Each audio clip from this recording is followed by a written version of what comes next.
Good morning, Acton, and welcome to Java with John, hosted by Town Manager John Mangiaratti.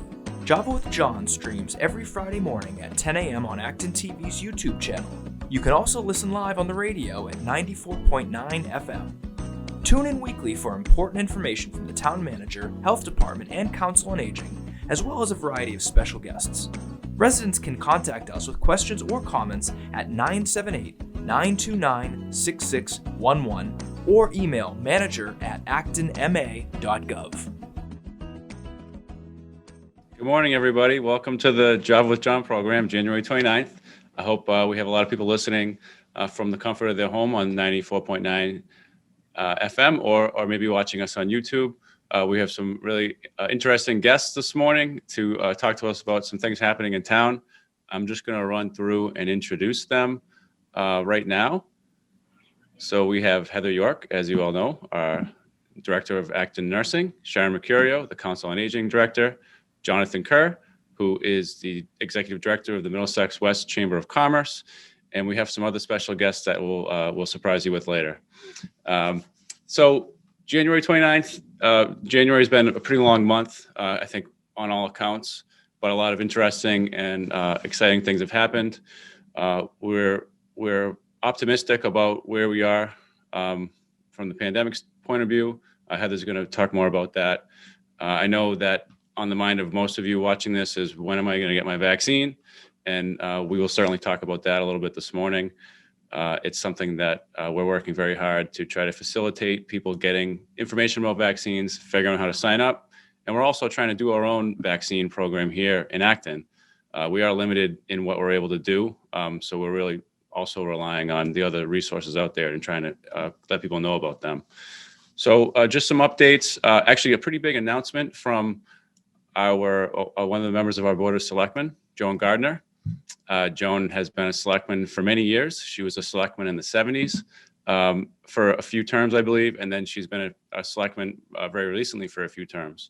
She announced Monday night that she's actually going to resign early. Her term runs through the end of next year, but she's actually going to resign in June of this year. So I want to just congratulate Joan on her terrific contributions to the community over many decades. And she's been very supportive to me, and I'm really going to miss working with her, but I'm glad that she's going to stay on for at least another 6 months or so. So just join me in congratulating Joan next time you see her and thank her for all of her service. So why don't we get started with some updates. Heather, how are we doing with contact tracing? Do you have good news for us? Morning, John. Good morning, everyone. It's nice to see you. Contact tracing is going well. We are seeing a drop in the total number of cases on a daily basis in Acton since we had that initial surge after the holiday season, which is good news. The numbers have definitely gone down in the state, so that's a good thing that we're seeing. Right now in Acton, we've had 676 overall COVID cases since the beginning of the pandemic, which, if you can believe that, it's almost a year. We're about 11 months in now. I know it's been a long haul for everyone. 52 people are currently on isolation in Acton, with a number of people on quarantine who are contacts of positive cases. 594 people have recovered, and unfortunately, since the beginning of the pandemic, 30 have sadly passed away from COVID-19.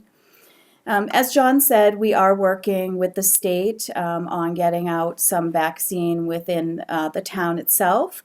That process is moving a little bit slowly as vaccine is really limited across the state. If you are looking for vaccine, which I know a lot of you are, we've received a lot of phone calls, as well as I know our hotline and then the Council on Aging also. So the state did open up booking for the 75 and over group. That's the first step in phase 2.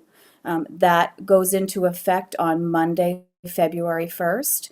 So booking has started. Unfortunately, because of the limitation on the vaccine in the state from the federal government, the state is really, limited with what is out there, unfortunately.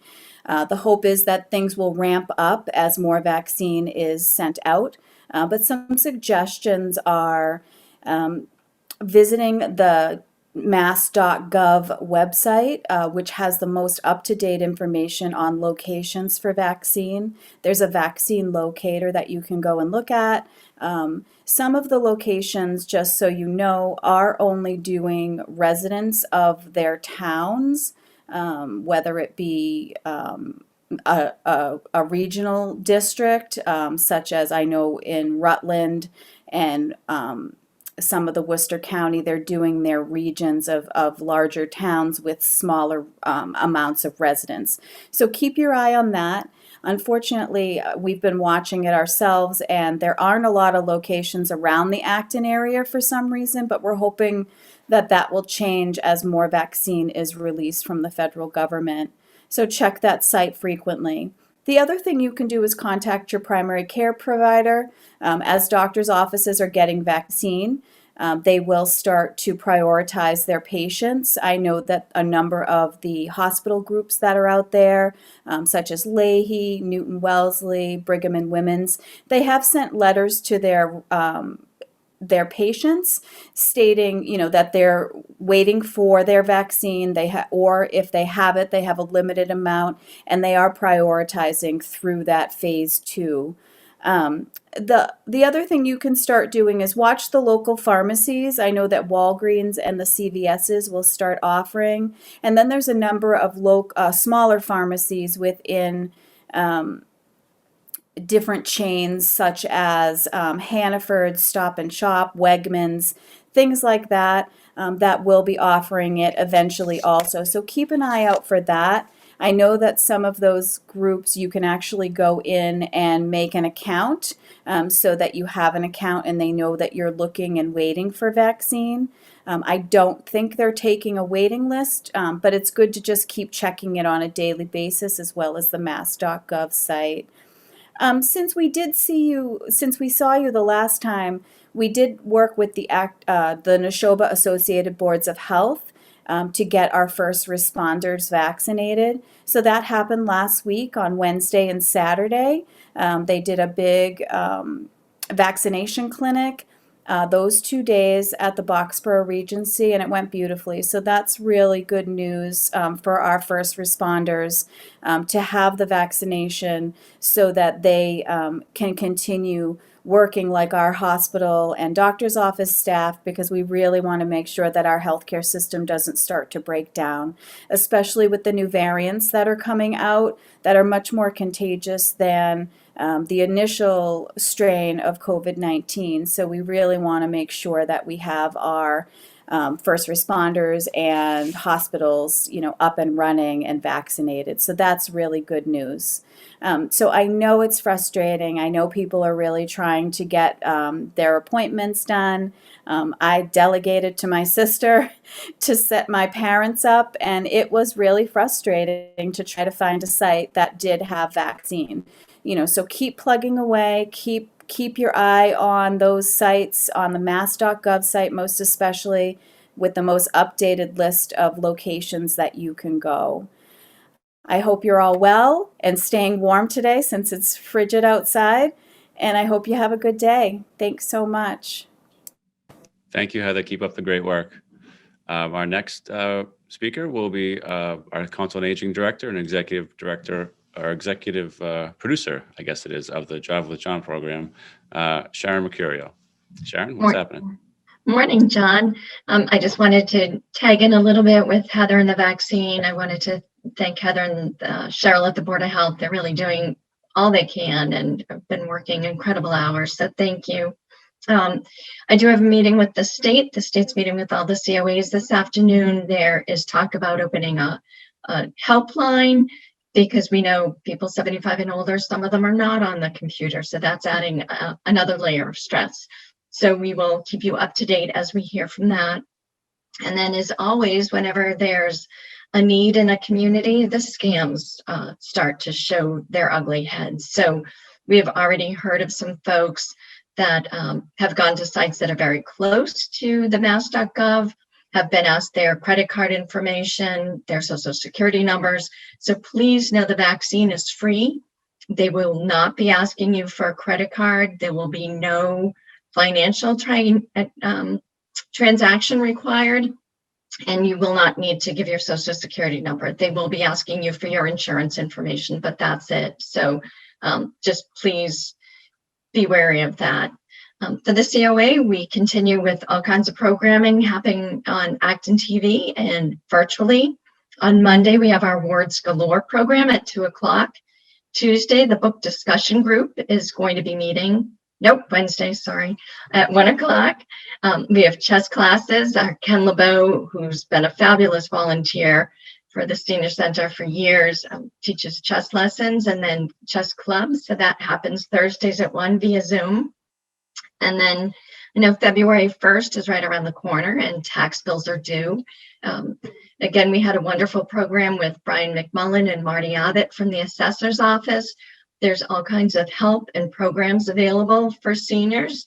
So if you're feeling overwhelmed, you're having some financial difficulties, or you just would like to see what you may qualify, please give them a call. They're really amazing. They've helped us with so many folks over the years. Their number is 978-929-6621. And that's all I have for today. Thanks, John. Sharon, did you say that, thank you. Did you say that Brian and Marty did a video, or that they're just available to talk? So they did a program with the Senior Center via Zoom that we're working to get on ActonTV. And then they're also available to talk. And they may be our guests coming in February. So. Ooh, good. Well, I can't wait for that. And because I'd like to push that video out so we can share it with people in the community. Because that's a question that I get often, is people don't know that we have several tax relief programs that are available to people, not just, I think it's for a wide range of people. So I think it's important to have Brian. He does a nice job with his roadshow telling everybody about it, but the more we can get it out there, the better. So thank you very much. Our next guest, Jonathan Kerr, runs the Middlesex West Chamber of Commerce. And John's going to talk to us this morning to try to tell us exactly what's happening with GameStop and how it's impacting Wall Street and everybody's hedge mutual funds. No, just kidding. No, John's here. John Good morning. Although I do know what you're talking about, and GameStop appointed a guy in charge that, what in the world? Who knows what he's doing? But no, just read the Wall Street Journal on that one. But no, John does a lot for small businesses in our region. He works very closely with Selby, our economic development director, and many other community organizations in town. And we're excited to have John here this morning to talk about some of the exciting things happening at the chamber and anything else on his mind. John, how you doing? Thanks for joining us. Doing good. Thank you for having me. I just want to say, we're trudging ahead as, everybody's kind of battling the mud right now of this pandemic and trudging through it. And our businesses certainly are as well. And one of the things that I really wanted to point out is that, without making it sound too sad, that we are in what might be the darkest hours for a lot of our businesses. It's generally, less activity as far as retail and hospitality and all that during the months after the holidays. So as you're heading into January and then through February and March, and Valentine's may or may not help a little bit depending on what you do. So that's just normally during a non-pandemic era. And with the pandemic aspect, it's really having an impact on the businesses. So I would say, one of the important things is they need your support now if you can do that. A lot of them are still doing the takeout. They do have the limited seating inside restaurants for that aspect and that business. The retail stores are doing what they can, and they know the parameters. They've been doing a great job of keeping things safe, getting things cleaned, not getting overloaded in the stores and all of that.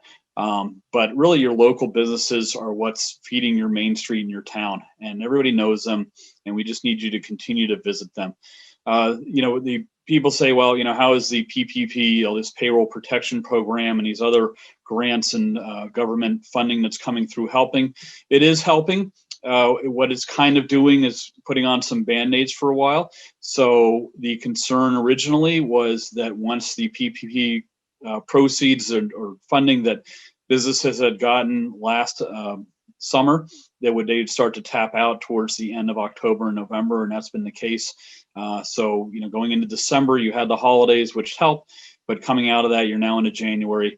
That said, the second round of PPP has opened up, so a lot of businesses can apply for yet another round, and that will help them. So continuing forward, there is some help for them in that regard. But again, the emphasis is really about supporting your local businesses. I know that a lot of people are concerned about going out and don't want to do that yet until the vaccine is more prevalent, so to speak. But a lot of these businesses are doing their own versions of delivery, or curbside pickup, of course, is still an option. They're pretty much willing to do whatever they can to work with you to get whatever their services and products are. And even within that, some of the hardest hit past hospitality, I'll say, have been some of the hands-on services. So if you think about massage parlors, salons, the boutique workout places, those folks have really had a struggle because they didn't really even have a product for takeout during the closure and whatnot. So supporting them, even if it's a gift card to use later, is a big plus. It helps. And a lot of them, they're going to make it through. Don't worry about getting a gift card and saying, oh, what happens if they close down in 6 months? We're through. We're kind of on the hurdle right now, going over it, and I think they'll be fine. You're gonna have aspects where people have chosen to retire as a result of the pandemic. It's given them an excuse to take a couple of years early, but for the most part, they're doing okay. They do need your support though, and I don't know. You're aware of the support. Your community, I've got these signs behind me that a lot of the businesses got together to get these signs out around Acton, just as a reminder that, hey, all these little businesses are here. And maybe you're going to go to, one of the stores in West Acton or something to get your gift or something, or, whatever you need instead of ordering it online, that sort of thing. You got the big box stores, Amazon and Walmart and Target, of course, and they're going to trudge along just fine. They could go into hibernation for a couple of years and it probably wouldn't impact them. But, spend the extra couple of bucks, because generally it's not that much more expensive, if at all. Sometimes it's even less expensive to shop at your local stores. It's not uncommon for me to find, after researching something on Amazon, I'll use the reviews to figure out if I want something at all or not, but they're not necessarily the cheapest thing.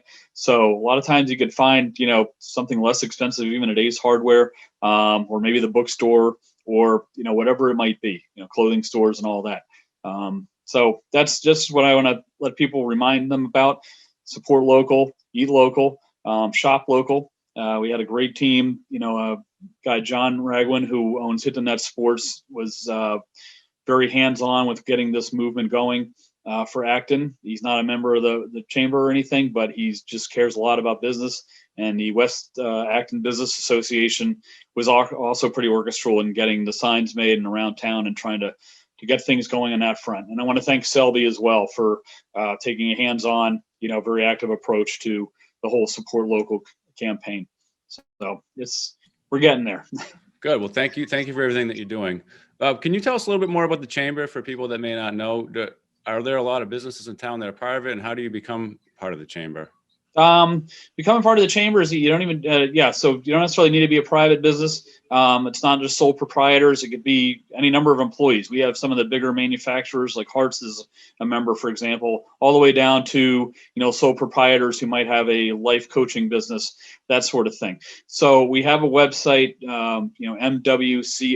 mwcoc.com. And there's information there. And what the chamber does is it tries to build a networking community for our businesses to help them interact with each other and, promote their own businesses to each other for services and whatnot. And the chamber also tries to do outreach to the community to let the community know that these businesses are here.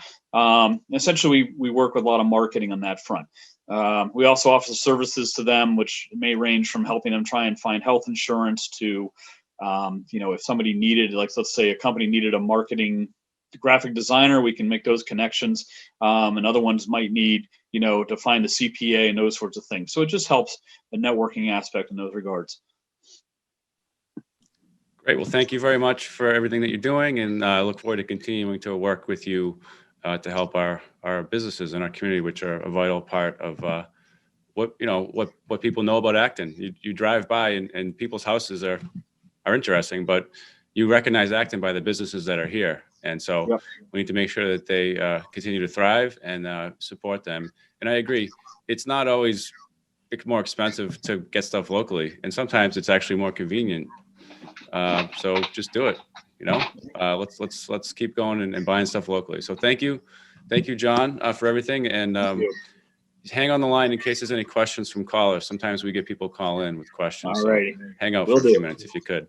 Thank Our you. next guest is Al Van Mourik, who is a friend of the Council on Aging. Al is joining us in a moment. And Al, are you with us? Yeah, I think so. Can you All hear right, me? We can hear you. We can't see you, but that's good enough for now, I guess. So Al, I used to see you at the senior center. That was a long time ago. Hopefully we'll see you again soon. And I know you're a member of the Friends. I know you're a craftsman. So can you tell us a little bit about what the Friends are up to and what you've been up to help the senior center? Yes. So the Friends are a group of people who want to provide financial assistance to many of the programs that we have.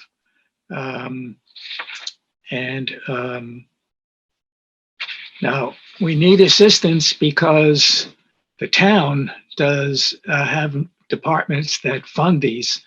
So it's our task to try to fund these particular classes. And I'm reading off a list from the Friends updated website, which is, let's see, it's Friends of ActonCoa.com. And there's some nice summaries of things, but I can read some of the classes that we fund.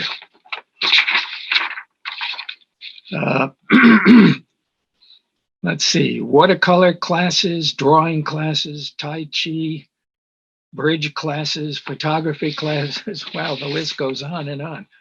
Music lectures, art lectures, literature lectures. And then we have some other things like holiday tea.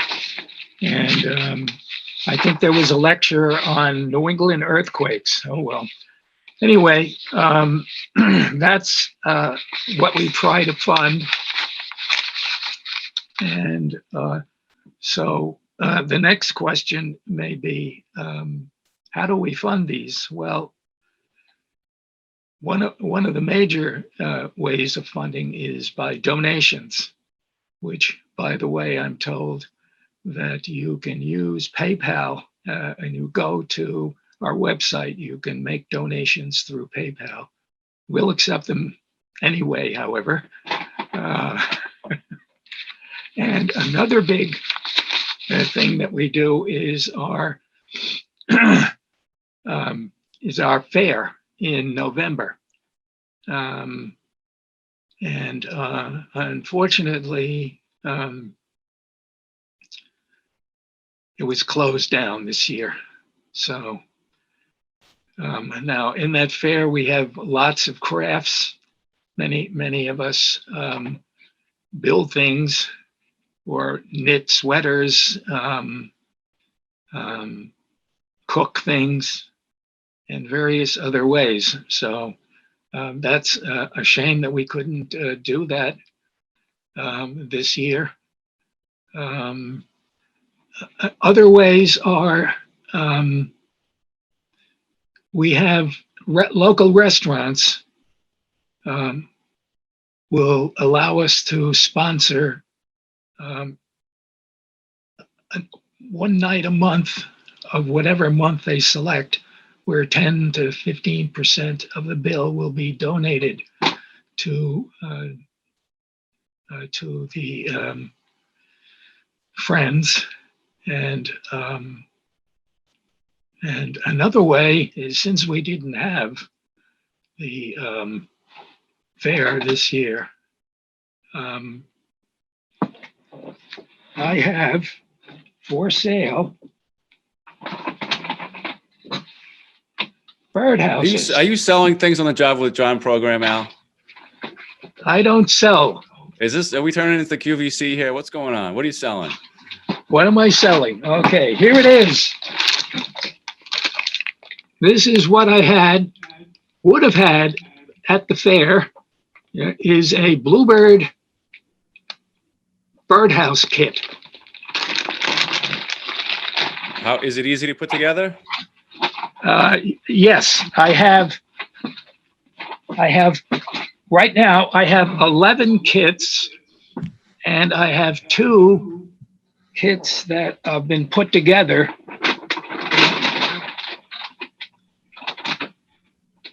So if you buy one of these, are you guaranteed to get bluebirds in your yard? Is that the deal? The deal is $30 a kit. And do they track bluebirds, or if there's just bluebirds around, that's where they would want to hang out? No, this is where they live and have their chicks. And the kit has complete instructions on how to put the pieces together and where to have the kits placed on your property. And you assemble those kits, right? It's you that does that? The ones that I assemble, excuse me for a second, they look like this. Cool. Now, are you supposed to finish those in a way, so like with some kind of protectant, or are they good like that? Well, you have to get a special paint because the birds don't like the smell of some of those paints. I'm told if you want to paint the outside but never the inside, Okay. that you can paint it, but wait 6 months till the whatever that stuff is that they don't like. So you can send, if you're interested, you can send it to our email. Good. Well, thank you very much. Actually, I have a question for you though, for our viewers at home. How do you become a friend? Can you just? How do you do Well, it? anybody can join. There's no age limit. Those who might be, and also guests, people who might help out at our fair. But you can just join the group. Good. And that's it. Okay. Well, thank you for joining us this morning. It's great to see you again. I haven't seen you in a while. And thank you to all of our guests. Thanks for sharing some information this morning. Thanks to the folks behind the scenes, Mark and Brian. And next week, we're going to come back again on Friday of next week. We have Anita Opitz, who's the new owner of Michael's Shoe. So she's going to talk about that, her new store. And we're also going to have our new sustainability director who started here in Acton this week. Will be on the program next week. So tune in, and I hope everyone has a safe weekend. Remember, don't turn the heat too low, and keep water dripping if you think you're going to be away from your house for a long time, just in case, because it's supposed to get really, really cold overnight these next 2 nights. Take care, everybody.